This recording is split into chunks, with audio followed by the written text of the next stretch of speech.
Η ιστορία των Oasis ξεκινά μέσα από τα γκρίζα βιομηχανικά τοπία του Μάντσεστερ της δεκαετίας του 80, σε μια εποχή όπου η μουσική σκηνή της πόλης ήταν στη διαρκή αναζήτηση ταυτότητας. Το Μάντσεστερ δεν ήταν μόνο η πόλη του εργοστασίου και της οικονομικής δυσπραγίας. Ήταν το πεδίο μάχης όπου οι νέες μουσικές ιδέες έπαιρναν σάρκα και οστά και όπου οι νέοι έψαχναν διέξοδο μέσα από το punk, το post-punk και το ανερχόμενο indie. Σε αυτή τη σκηνή εμφανίστηκαν δύο αδέρφια, ο Liam και ο Noel Gallagher, που όχι απλώς θα άλλαζαν τον ήχο της βρετανικής μουσικής, αλλά θα δημιουργούσαν έναν από τους πιο θρυλικούς και πολιτικούς μύθους της rock ιστορίας. Ο Noel Gallagher γεννήθηκε το 1967, ο Liam το 1972. Η οικογένεια Gallagher ήταν μια τυπική βρετανική οικογένεια της εργατικής τάξης. Οι γονείς προσπαθούσαν να κρατήσουν τον οικοκυριό σε μια εποχή που το οικονομικό μέλλον φαίνονταν αβέβαιο. Ο πατέρας τους, ένας αυστηρός και συχνά βίαιος άντρας, άφησε βαθιά σημάδια στις ψυχές των δύο αγοριών. Τα αδέρφια δεν ήταν πάντα κοντά. Στην παιδική τους ηλικία, ο Liam και ο Noel ζούσαν σε διαφορετικά σπίτια, καθώς ο πατέρας τους χώρισε από τη μητέρα τους. Ο Noel έμεινε με τον πατέρα, ενώ ο Liam με τη μητέρα. Αυτό το διαχωρισμένο ξεκίνημα έθεσε τις βάσεις για μια σχέση γεμάτη ένταση και ανταγωνισμό. Παρά τις δυσκολίες, και οι δύο βρήκαν καταφύγιο στη μουσική. Ο Noel, που ήταν 5 χρόνια μεγαλύτερος, άκουγε Beatles, Rolling Stones και τα μεγάλα συγκροτήματα της δεκαετίας του 60 και του 70. Ο Liam, που μεγάλωνε βλέποντας τον μεγάλο του αδερφό σαν πρότυπο, άρχισε να τραγουδάει και να μιμείται τα τραγούδια που άκουγε. Στα τέλη της δεκαετίας του 80, ο Noel εργαζόταν ως οδοκαθαριστής και έβαιζε κιθάρα σε μικρές μπάντες του Μάντσεστερ. Ο Liam, πιο ανήσυχος και με μεγαλύτερη αυτοπεποίθηση, συμμετείχε σε τοπικές μπάντες και ξεχώριζε για το ιδιαίτερο, λίγο τραχή αλλά εκρηκτικό φωνητικό του στυλ. Το 1991, μια κρίσιμη στιγμή έμελε να ενώσει τα δύο αδέρφια. Ο Liam, που είχε αρχίσει να ψάχνει τη δική του μουσική ταυτότητα, ζήτησε από τον Noel να μπει στο συγκρότημα που μόλις είχε σχηματίσει. Ο Noel, που μέχρι τότε αρνούταν να συνεργαστεί με τον μικρό του αδερφό, δέχτηκε υπό έναν όρο: να αναλάβει τον έλεγχο του συγκροτήματος και να γράφει τα τραγούδια. Αυτή η συνθήκη, που φαινόταν να δημιουργεί μια ισορροπία δυνάμεων, ήταν το θεμέλιο για την ίδρυση των Oasis. Λέγεται πως κατά τις πρόβες της μπάντας η ένταση μεταξύ των δύο αδερφών ήταν ήδη φανερή. Σε μια από τις πρώτες ηχογραφήσεις, ο Liam είχε έρθει με καθυστέρηση και χωρίς να προετοιμαστεί. Ο Noel, εκνευρισμένος, τον επέπληξε έντονα. Η σκηνή κατέληξε σε έντονο καυγά που χρειάστηκε να διαλύσουν οι υπόλοιποι της μπάντας. Ήταν μια ένδειξη των μελλοντικών συγκρούσεων που θα σφράγιζαν την καριέρα τους, αλλά και μια πρόγευση του πάθους και της δημιουργικότητας που θα ακολουθούσαν. Η χρονιά είναι το 1994. Οι Oasis έχουν πλέον διαμορφώσει το βασικό του σχήμα.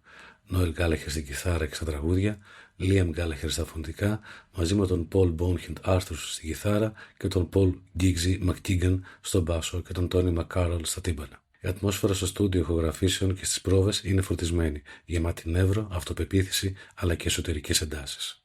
Το συγκρότημα άρχισε να παίζει σε μικρά κλαμπ και μπαρ του Μάντσεστερ, κερδίζοντας σιγά σιγά το κοινό με τη χαρακτηριστική ομή ενέργεια του ήχου τους. Η μουσική τους ήταν μια αναζωπήρωση της βρετανικής ροκ παράδοσης, αλλά με φρέσκο επιθετικό αέρα που τους ξεχώριζε από τις προηγούμενες γενιές. Το 1994 κυκλοφόρησαν το ντεμπούτο τους άλμπουμ Definitely Maybe. Το άλμπουμ ήταν μια καταιγιστική συλλογή από τραγούδια γεμάτα μελαγχολία, οργή, ελπίδα και μια ανυπότακτη διάθεση νεότητας. Η διαδικασία ηχογράφησης του Definitely Maybe δεν ήταν καθόλου εύκολη.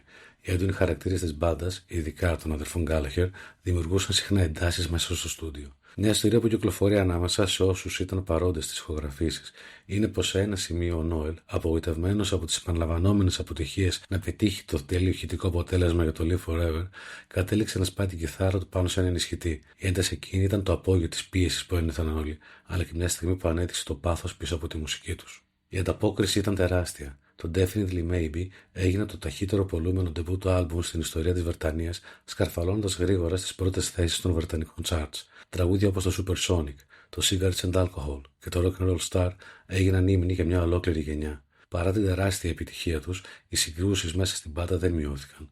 Ο Liam άρχισε να δείχνει σημάδια αλαζονίας και προβλημάτων με το αλκοόλ, ενώ ο Noel προσπαθούσε να κρατήσει τον έλεγχο της δημιουργικής διαδικασίας. Κατά τη διάρκεια της περιοδίας για το Definitely Maybe, υπήρξε ένα περιστατικό στην Ιρλανδία, όπου ο Liam, σε κατάσταση μέθης, αρνήθηκε να εμφανιστεί στη σκηνή. Η μπάντα είχε ήδη μπει στη σκηνή και περίμενε το σήμα του τραγουδιστή, όταν ξαφνικά ακούστηκαν οι τεταμένες φωνές από τα παρασκήνια. Το κοινό είχε ήδη αρχίσει να φωνάζει απογοητευμένο, ενώ τα μέλη της μπάντας προσπαθούσαν να καλύψουν την κατάσταση παίζοντας αυτοσχέδιες εκτελέσεις. Η ένταση και η απρόβλεπτη συμπεριφορά του Liam έγιναν σύντομα θρύλοι μέσα στη ροκ κοινότητα. Η στιγμή που ο κόσμος περίμενε ήρθε το 1995, όταν οι Oasis κυκλοφόρησαν το δεύτερο άλμπουμ τους, What's a Story More in Glory. Το άλμπουμ δεν ήταν απλώς μια επιτυχία. Ήταν μια πολιτιστική καταιγίδα που εκτόξευσε το συγκρότημα στην παγκόσμια σκηνή και έγραψε τη δική του σελίδα στην ιστορία της ροκ μουσικής. Μετά την τεράστια επιτυχία του Definitely Maybe, οι προσδοκίες για το δεύτερο άλμπουμ ήταν αστρονομικές. Ο Νόελ Γκάλαχερ, ως βασικός τυχουργός και συνθέτης, ένιωθε το βάρος να δημιουργήσει κάτι που θα ξεπερνούσε τα πάντα. Οι ηχογραφήσεις έγιναν στο στούντιο του Λονδίνου και της Νέας Υόρκης, με έντονες πιέσεις από τη δισκογραφική αλλά και τις εσωτερικές εντάσεις της μπάντας. Η παραγωγή ήταν πιο περίπλοκη, με μεγαλύτερη εστίαση στην ποικιλία ήχων, τις μελωδίες και τα στοιχεία που θα έκαναν το άλμπουμ πιο προσιτό σε ευρύ κοινό. Τραγούδια όπως το Wonderwall, το Don't Look Back in Anger και το Champagne Supernova έγιναν ύμνοι όχι μόνο της νεολαίας του Μάντσεστερ, αλλά και ολόκληρου του Ηνωμένου Βασιλείου και του κόσμου. Η μουσική των Oasis απέκτησε ένα ευρύτερο, πιο μελωδικό προφίλ, χωρίς όμως να χάσει την ομοία ενέργεια και την αυθεντικότητα που τους χαρακτήριζε. Παρά την επιτυχία, οι τριβές μέσα στο συγκρότημα κορυφωνόταν. Η σχέση μεταξύ των αδερφών Γκάλαχερ γινόταν όλο και πιο τεταμένη. Ο Λίαμ άρχισε να αμφισβητεί τον ρόλο του Νοέλ ως απόλυτου ηγέτη και στιχουργού, ενώ οι υπόλοιποι της μπάντας ένιωθαν συχνά παραγωνισμένοι. Μια διάσημη ιστορία λέει ότι κατά τη διάρκεια μιας συναυλίας στο Nebworth το 1996, που συγκέντρωσε 250.000 ανθρώπους, ο Λίαμ και ο Νόελ ήρθαν σε έντονη σύγκρουση λίγο πριν βγουν στη σκηνή. Οι φήμες ήθελαν να ανταλλάσσουν βαριές κουβέντες, όμως τελικά κατάφεραν να ελέγξουν την κατάσταση και να δώσουν μια από τις πιο θρυλικές συναυλίες της δεκαετίας. Κατά τις ηχογραφήσεις του Morning Glory, η πίεση ήταν τέτοια που ο Νόελ μια μέρα έκλεισε την πόρτα του στούντιο και απομονώθηκε για ώρες, γράφοντας και ξαναγράφοντας στίχους, προσπαθώντας να αποτυπώσει το πνεύμα της εποχής και τα δικά του προσωπικά συναισθήματα. Η αιμονή του με την τελειότητα ήταν ταυτόχρονα η κινητήρια δύναμη του συγκροτήματος και η πηγή των μεγαλύτερων συγκρούσεων. Μετά την τεράστια επιτυχία του Watch a Story Morning Glory, οι Oasis βρέθηκαν να παίζουν σε στάδια και αρένες γεμάτες κόσμο σε όλο τον πλανήτη. Η παγκόσμια φήμη ήρθε με τη δόξα, αλλά και με το ακριβό τίμημα των εντάσεων, των υπερβολών και των προσωπικών προβλημάτων. Η περιοδία για το Morning Glory ήταν εξαντλητική. Τα ταξίδια, οι συναυλίες μπροστά σε δεκάδες χιλιάδες θεατές και η πίεση για συνεχή απόδοση επιβάρυναν το κλίμα μεταξύ των μελών. Ο Λίαμ και ο Νόελ, οι οποίοι ήταν οι δύο βασικοί πόλοι του συγκροτήματος, είχαν συνεχείς διαφωνίες που πολλές φορές οδήγησαν σε ακυρώσεις συναυλιών ή σε στιγμές έντασης πάνω στη σκηνή. Μια χαρακτηριστική στιγμή ήταν στη Νέα Υόρκη, όταν ο Λίαμ, απογοητευμένος από τεχνικά προβλήματα στον ήχο, αποχώρησε από τη σκηνή στη μέση της συναυλίας, αφήνοντας το συγκρότημα να παίζει χωρίς τον τραγουδιστή τους για λίγα λεπτά, προκαλώντας αναταραχή στους θεατές. Οι περιοδίες δεν ήταν μόνο μουσική, αλλά και μύθος γεμάτος ακραίες καταστάσεις. Στα ξενοδοχεία και στα αεροδρόμια οι αδερφοί Γκάλαχερ συχνά καυγάδιζαν, ενώ η κατανάλωση αλκοόλ και ναρκωτικών ήταν πλέον συχνό φαινόμενο. Μία από τις πιο θρυλικές ιστορίες αφορά μια βραδιά στην Αυστραλία, όπου ο Νόελ αρνήθηκε να βγει στη σκηνή λόγω καυγά με τον Λίαμ που ξέσπασε λίγο πριν την εμφάνιση. Τελικά το συγκρότημα εμφανίστηκε μετά από ώρες καθυστέρησης, με τον Λίαμ να κρατάει το μικρόφωνο αλλά να δείχνει εμφανώς εκνευρισμένος. Παρά την τεράστια επιτυχία, οι ψυχικές και σωματικές πιέσεις άρχισαν να αφήνουν σημάδια. Ο Νόελ, προσπαθώντας να κρατήσει τον έλεγχο, συχνά ένιωθε ότι κουβαλούσε όλο το βάρος της μπάντας. Ο Λίαμ, από την άλλη, αναζητούσε τον δικό του χώρο και συχνά αισθανόταν περιορισμένος από το ρόλο που του είχαν επιβάλει. Η σχέση τους έμοιαζε με ένα εκρηκτικό μείγμα πάθους και σύγκρουσης, το οποίο πολλές φορές ξεχύλιζε δημόσια με δηλώσεις, συνεντεύξεις και καυγάδες. Το 1997 οι Oasis κυκλοφόρησαν το τρίτο τους άλμπουμ, Be Here Now. Μεγαλύτερο, πιο βαρεφορτωμένο και γεμάτο υπερβολές, το άλμπουμ αυτό θεωρήθηκε από πολλούς ως η αποκορύφωση της καριέρας τους, αλλά ταυτόχρονα και η αρχή του τέλους της αδιαμφισβήτητης κυριαρχίας τους στη βρετανική ροκ σκηνή. Μετά τη φρενήρη επιτυχία του Morning Glory, οι προσδοκίες ήταν δυσθεώρητες. Οι Oasis βρέθηκαν υπό τεράστια πίεση να υπερβούν τον εαυτό τους. Οι ηχογραφήσεις έγιναν στο θρυλικό Abbey Road και σε άλλα στούντιο με τη συμμετοχή πολλών συνεργατών και με παραγωγή που ήθελε να πετύχει ηχοεπικό και μεγαλειώδη. Ωστόσο, ο Νόελ Γκάλαχερ αργότερα παραδέχτηκε ότι το άλμπουμ ήταν πολύ γεμάτο και χωρίς την απαραίτητη συγκράτηση. Το Be Here Now ξεχύλιζε από ήχους, εφέ και παραγωγές που σε κάποιες στιγμές έπνιγαν τη μελωδία. Παρά την εμπορική επιτυχία που σημείωσε αρχικά, η κριτική ήταν ανάμεικτη και σταδιακά το άλμπουμ έχασε την έγκλη του. Παράλληλα, η κουλτούρα των υπερβολών που επικρατούσε μέσα στο συγκρότημα συνέβαλε στην αρχή της φθοράς. Οι παρασκηνιακές ιστορίες για καταχρήσεις, καυγάδες και τις λειτουργίες άρχισαν να γίνονται πιο συχνές και πιο έντονες. Πλέον οι εντάσεις μεταξύ των αδερφών Γκάλαχερ είχαν φτάσει σε άλλα επίπεδα. Σε πολλές συναυλίες ο Λίαμ έφευγε από τη σκηνή, τσακωνόταν με τον Νόελ κατά τη διάρκεια ή μετά τις εμφανίσεις. Η υπόλοιπη μπάντα, νιώθοντας πως δεν έχει φωνή, άρχισε να αποστασιοποιείται. Μια από τις πιο θρυλικές σκηνές συνέβη κατά τη διάρκεια συναυλίας στο Glastonbury το 1997, όπου ο Λίαμ, εκνευρισμένος από τα τεχνικά προβλήματα και την πίεση, σταμάτησε τη συναυλία για να φωνάξει δημόσια στον αδερφό του. Στις ηχογραφήσεις του Be Here Now, ο Νόελ Γκάλαχερ επιχείρησε να γράψει το All Around the World σαν έναν ύμνο με μεγάλο ορχιστρικό υπόβαθρο.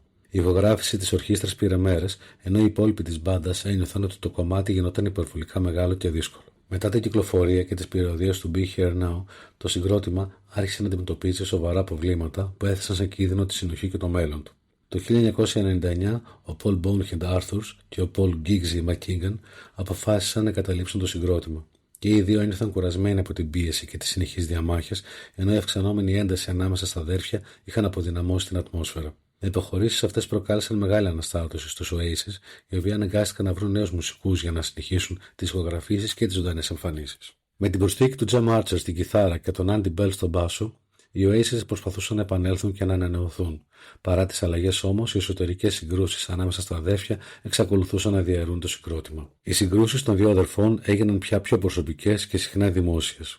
Δηλώσεις σε συνεντεύξεις και καυγάδες κατά τη διάρκεια των περιοδιών έκαναν το κλίμα εκρηκτικό. Η φήμη για τους διαρκούς τσακωμούς τους είχε γίνει πια ένα απόσπαστο κομμάτι της εικόνας των Oasis. Κατά τη διάρκεια μιας περιοδίας της ΣΥΠΑ, μετά από ένα ιδιαίτερα έντονο καυγά, ξανά, ο Λίαμ φέρεται να πέταξε το μικρόφωνο και να αποχώρησε από τη σκηνή, αφήνοντας το συγκρότημα και τους θεατές άφωνους. Ο Νόελ από την πλευρά του είπε αργότερα ότι ήταν μια από τις χειρότερες στιγμές που έζησε με την μπάντα. Η δεκαετία του 2000 βρήκε τους Oasis να προσπαθούν να διατηρήσουν τη λάμψη τους σε μια μουσική σκηνή που είχε αρχίσει να αλλάζει. Μετά τις αποχωρήσεις βασικών μελών και τις εντάσεις, το συγκρότημα κυκλοφόρησε 3 ακόμα άλμπουμ που παρουσίασαν διαφορετικές όψεις της μπάντας και της δημιουργικότητάς της. Το Standing on the Soldier of Giants το 2000 ήταν το πρώτο άλμπουμ χωρίς τους Bonehead και Giggsy.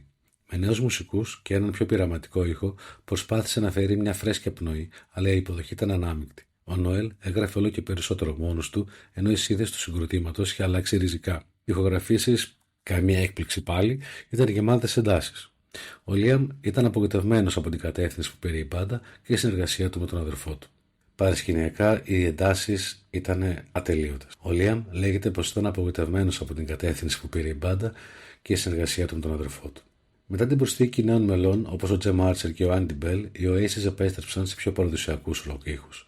Το Hidden Chemistry το 2002 έφερε στιγμές που θύμιζαν το παλιό του ύφος, αλλά τα προβλήματα και οι διαφωνίες παρέμεναν. Η ένταση ανάμεσά τους πλέον ήταν πιο εμφανής από ποτέ. Οι περιοδίες γινόταν όλο και πιο δύσκολες. Το 2009 ήταν η χρονιά που το συγκρότημα διαλύθηκε επισήμως.